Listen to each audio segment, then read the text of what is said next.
Friends welcome to অসমজা YouTube channel. তো ফ্ৰেণ্ডসকল আজি আকৌ এটা ইম্পৰ্টেণ্ট টপিক লৈ আহিছোঁ। তো আজিৰ ভিডিঅ'টো হৈছে যে কেইদিনমান পিছতে আপোনালোকে এক্সাম দিব গ্ৰেড 3 হাই ছেকেণ্ডাৰী লেভেলৰ। তো এইটোৱে এডমিট কাৰ্ডটো বাহিৰ হৈ গৈছে।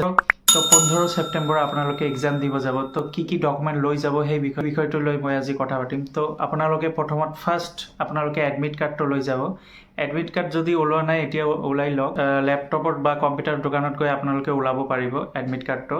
তো এডমিট কাৰ্ডটো লগত লৈ যাব আৰু এটা আইডেণ্টিটি কাৰ্ড, যিটো ভোটাৰ আইডি নহ'লে পেন কাৰ্ড নহ'লে আধাৰ কাৰ্ড, তিনিটাৰ ভিতৰত এটা লৈ যাব। ড্ৰাইভিং লাইচেন্সো থাকিলে লৈ যাব পাৰে, যিকোনো এটা আই কাৰ্ড লৈ যাব।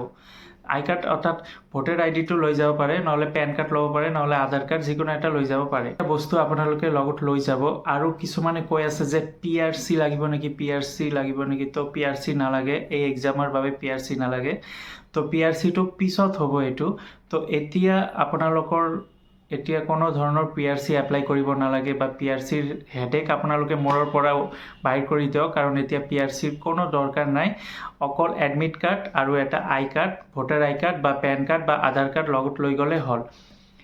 তো ফ্ৰেণ্ডসকল সময়ৰ আগতে আপোনালোকে 10:30 মানৰ আগতে আধা ঘণ্টা কমেও 30 মিনিট আগতে আপোনালোকে চেণ্টাৰত আহি যাব। তাতে বৰ্ডত লিখা থাকিব, আপোনালোকৰ ব্লেক বৰ্ডত আপোনালোকৰ এডমিট কাৰ্ডৰ ৰোল নং যিটো আছে সেই ৰোল নংটো দিয়া থাকিব। সেই অনুযায়ী আপোনালোকৰ যিটো ৰুম হ'ব সেই ৰুমত হল ৰুম হ'ব, সেই হল ৰুমতে আপোনালোকৰ এক্সাম হ'ব। তাতে চাই ল'ব, আৰু যদি কিবা অসুবিধা হয় ছাৰ বাইদেউ তাতে থাকিব স্কুলত, সেই টিচাৰক আপোনালোকে সুধি ল'ব যে আপোনালোকৰ ৰুমটো ক'ত, বা ৰোল নংটোৰ অনুযায়ী আপোনালোকে সুধি ল'ব পাৰিব। আৰু ফ্ৰেণ্ডসকল মোবাইল এলাউ নকৰিব, তাৰপিছত কেলকুলেটাৰ, তাৰপিছত ঘড়ী, স্মাৰ্ট ৱাচ বা নৰ্মেল ৱাচো এলাউ নকৰিব, কেলকুলেটাৰো নকৰিব। অকল আপোনালোকে এডমিট কাৰ্ড আৰু আপোনালোকৰ যিটো আই কাৰ্ড আছে, ভোটাৰ আই কাৰ্ড নহ'লে পেন কাৰ্ড, আধাৰ কাৰ্ড, যিকোনো এটা এলাউ কৰিব। আৰু আপোনালোকৰ যিটো লিখিব সেই পেনটো এলাউ কৰিব। এই তিনিটা বস্তুৱে এলাউ হ'ব, বাকী একো এলাউ নকৰিব। যদি মোবাইল লৈ যায়, মোবাইল তেতিয়া গেটৰ সন্মুখতে কাৰোবাক দি দিব।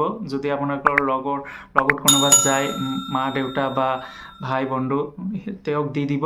আৰু এডমিট কাৰ্ডৰ তলতে লিখা থাকে ইনষ্ট্ৰাকশ্যন, আপোনালোকে চাই ল'ব। তাতে সকলো বস্তুই লিখা থাকে। তো মই এই ভিডিঅ'টো বনাইছোঁ সেইকাৰণে যে কিছুমানে কৈ আছে যে PRC লাগিব নেকি, PRC লাগিব নেকি। তো PRC নালাগে, PRC কোনো ধৰণৰ নালাগে। এতিয়া PRC লাগিব পিছত। তো এই এক্সামৰ বাবে কোনো ধৰণৰ PRC নালাগে। আপোনালোকে বিন্দাছ কুল মাইণ্ডত এক্সাম দি যাওক, ভালদৰে প্ৰিপাৰেশ্যন লওক। এতিয়া আৰু মাত্ৰ 9টা দিনমান আছে। তো এই 9টা দিনত আপোনালোকে ভালদৰে এক্সামৰ বাবে প্ৰিপাৰেশ্যন লৈ লওক, যাতে আপোনালোকে চাকৰিটো পায়, সেইটোৱে কামনা থাকিল। বেষ্ট অফ লাক সকলোৰে বাবে। তো আশা কৰোঁ ফ্ৰেণ্ডসকল ভিডিঅ'টো ভাল লাগিছে। যদি ভাল লাগে নিজৰ বন্ধু বান্ধৱীসকলক শ্বেয়াৰ কৰি দিব। ধন্যবাদ।